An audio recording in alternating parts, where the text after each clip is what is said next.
I think it's really exciting to discover that there's all this life happening around us that we didn't even realise was there. New Zealand has many unique native birds, but sadly about 80% of our native birds are in trouble and some are at risk of extinction. Today we're going to two different sites, Tawharanui and Whangamata, to see how nature and people have and can affect our birds. So we're off to Tawharanui to talk to Open Space Coordinator Matt Maitland about what challenges and successes they've had.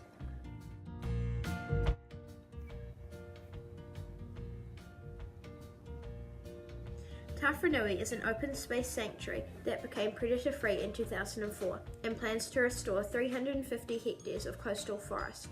The sanctuary gives Kiwis a glance into what a pest-free New Zealand looks like. So when we first arrived it looked a bit like a farm, but you say that it's a place for conservation, so how does that work? Well, for too long we've put nature somewhere else, on offshore islands or national parks and far-flung places.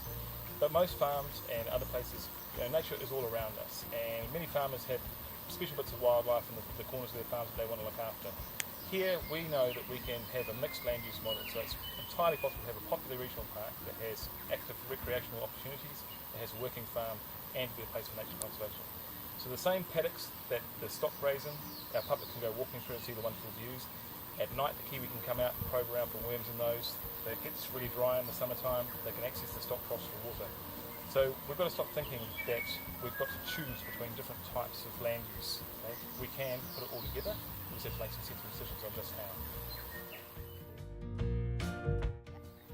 So do you think New Zealand bird life will ever be restored to what it used to be like? In some ways, no. We've lost so much and it's never coming back. That's the reality of extinction. But a lot of our stuff which has been marginalised, lived on offshore islands, we can welcome that back to the mainland. It is entirely possible. When we first started eradicating rats from offshore islands, the first islands that we did that were about the size of a house. Now we routinely do them on 15 to 20,000 hectare islands.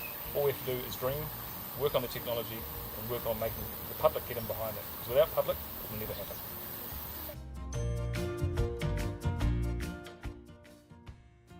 Matt has showed us how land use can be integrated, so let's take a look at how this is working for the dotterels down at Whangamata.